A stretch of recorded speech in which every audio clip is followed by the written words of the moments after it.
አለይኩም ወራህመቱላሂ ወበረካቱ ድና የተከበራችሁ የሱመያ ቤተሰቦች እንዴት ናችሁ? ሰላም ናችሁ? ሰላማችሁ ይብዛልኝ። እንዴት ተለመደው ዛሬ በተለያየ ታሪክ ብቅ ብያለሁኝ። የዛሬው ታሪካችን የምናየው የነብዩላህ ዙልኪፍል አለይሂ ሰላም ታሪክ ነው። አብራችሁ ይቆዩ። እርግጠኛ ነኝ አብዛኞቻችን ይህን ነብይ በስም ብቻ ነው የምናውቀው አይደል እንዴ? ነገሩ እንዲህ ነው። ለአንድ አካባቢ ተልኮ ህዝቡን ሲያገለግል የከረመ አንድ ነብይ ነበር። ይህም ነብይ መሞቻው ሲቃረብ የአካባቢውን ህዝብ ሰብስቦ እኔ ስሞት የህዝቡን ኃላፊነት ከእናንተ ውስጥ ለአንድ ሰው አስረክቤ መሞት ነው የምፈልገው። ያም ኃላፊነቱን የማስረክበው ሰው 3 ተግባራትን የሚፈጽም መሆን አለበት አለ። እነሱም አንደኛ ቀኑን በመጾም የሚያሳልፍ፣ ሁለተኛ ሌሊቱን በሰላት የሚያሳልፍ፣ ሶስተኛ የማይቆጣ። ስለዚህ ከእናንተ ውስጥ እነዚህን ተግባራት የሚፈጽም ማን ነው አለ። ሁሉም ዝም አሉ። ነገር ግን ዙልኪፍል እጁን አውጥቶ እኔ አለ። ያ ነብይም ኃላፊነቱን ለዙልኪፍል አስረክቦ ዱንያን ተሰናበተ። ዙልኪፍልም ሀገሪቱን በፍትህ ይመራ ጀመር። ከዕለታት አንድ ቀን ኢብሊስ ዙልኪፍልን በስህተት ሊጥለው ፈልጎ ሸይጣኖችን ሰብስቦ እያንዳንዳቸው ዙልኪፍልን በስህተት የመጣል ግዴታ አድርጌባችኋለሁ አላቸው። ሸይጣኖችም ዙልኪፍልን ለማሳሳት ብዙ ከታገሉ በኋላ ተስፋ በመቁረጥ ኢብሊስ ዘንድ በመሄድ አልቻልንም አሉት። ኢብሊስም እሺ እኔ እንዴት እንደማሳስተው አሳያችኋለሁ ብሏቸው ወደ ዙልኪፍል ዘንድ ሄደ።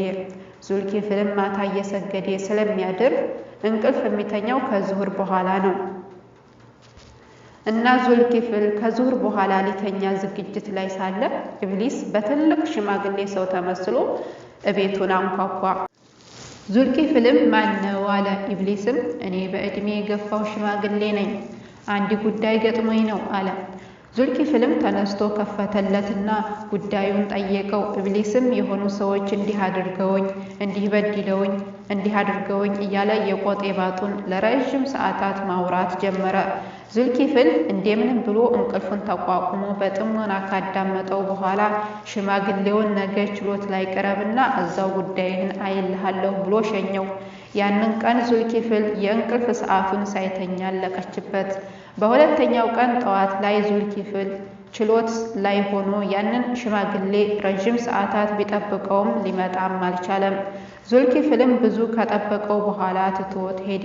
ከዚያም ማታ ሲሰግድ ያደረውን ዙልኪፍል ጎኑን ሊያሳርፍ ፍራሹ ላይ ገና ከመቀመጡ በሩ ተንኳኳ። ዙልኪፍልም ማነህ ሲል ኢብሊስን የትናንቱ ሽማግሌ ነኝ አለው። ዙልኪፍልም ተነስቶ በሩን ከፈተለት። ከዚያም በኋላ ችሎት ላይ ቅረብ ብዬሃል ነበር ለምን ቀረህ አለው። ኢብሊስም አረ በጣም መጥፎ ሰዎች ናቸው የበደሉኝ፣ ላንተ ነግሬ ችሎት ላይ ጉዳያቸውን እንደምታይ ሲሰሙ ሐቅህን እንሰጥሃለን አሉኝ። ከዚያም ችሎቱ ሲያልቅ ከለከሉኝ አለው። ዙልኪፍልም በቃ አሁን ሂድ፣ ነገ ችሎት ላይ ግን እንዳትቀር ብሎ ሸኘውና የዛሬዋንም እንቅልፍ መስዋዕት አደረገ። በማግስቱ ዙልኪፍል ችሎት ላይ ይህንን ሽማግሌ ቢጠብቅ ሊመጣ አልቻለም። የቀኑን ችሎት ካጠናቀቀ በኋላ ሌሊት ሲሰግድ ያደረውን እና ከ2 ቀን አንስቶ እረፍት ያጣውን ወገቡን ሊያሳርፍ እቤት ገባ። ለዘበኞቹም ማንም ሰው ቢመጣ እንቅልፌን ሳልጨርስ በሩን እንዳያንኳኳ ብሎ ክፍሉን ዘግቶ ተኛ። ልክ ዙልኪፍል እንደተኛው ሽማግሌው ከቻለና ሊያንኳኳ ሲል ዘበኞቹ ከለከሉት። ኢብሊስም አይ እኔ ትናንት መጥቼ ጉዳይን ነግሬዋለሁ፣ አሁን ቀጥሮኝ ነው የመጣሁት አላቸው። እነሱም በምንም ተአምር አናስገባህም አሉት። ያንን ጊዜ ኢብሊስ ከርቀት አንዲት ቀለበት የምታክል ቀዳዳ በሩ ላይ ተመለከተና ተወርውሮ በሷ ሾልኮ ገባ። ከዚያው ከውስጥ በኩል ሆኖ ሲያንኳኳ ዙልኪፍል ደንግጦ ተነሳ። ዙልኪፍል ሽማግሌውን ክፍሉ ውስጥ ሲመለከተው ዘበኛውን ጠርቶ ማንም እንዳይገባ ብዬሃል ነበር ለምን ፈቀድክለት ብሎ ሲጠይቀው ዘበኛውም እኔ አልፈቀድኩለትም፣ ነገር ግን በዚህች ቀዳዳ ነው የገባው ብሎ የበሩን ቀዳዳ አሳየው። ያንን ጊዜ ዙልኪፍል ሽማግሌው ነቃበትና አንተማ የአላህ ጠላት ኢብሊስ ነህ አለው። ሽማግሌውም አዎ እኔ ኢብሊስ ነኝ፣ በተለያዩ ነገሮች ፈትኜህ ስላልቻልኩኝ ይሄንን ስልት ተጠቅሜ ላስቆጣህ ነበር፣ ይሁን እንጂ አላህ ጠብቆ አሁንም አልቻልኩህም አለው። ለዚያ ነው እንግዲህ አላህ ዙልኪፍል ኃላፊነት የመወጣት ባለቤት ብሎ የሰየመ ማሳሰቢያ። በሙሰነዱ የተዘገበው ዙልኪፍል ይህ እንዳይመስላችሁ። ይሄኛው ዙልኪፍልና ዙልኪፍል የበኒ እስራኤሉ አቢድ ይለያያሉ። ታሪኩ ተፈጸመ። አሰላሙ አለይኩም ወራህመቱላሂ ወበረካቱ።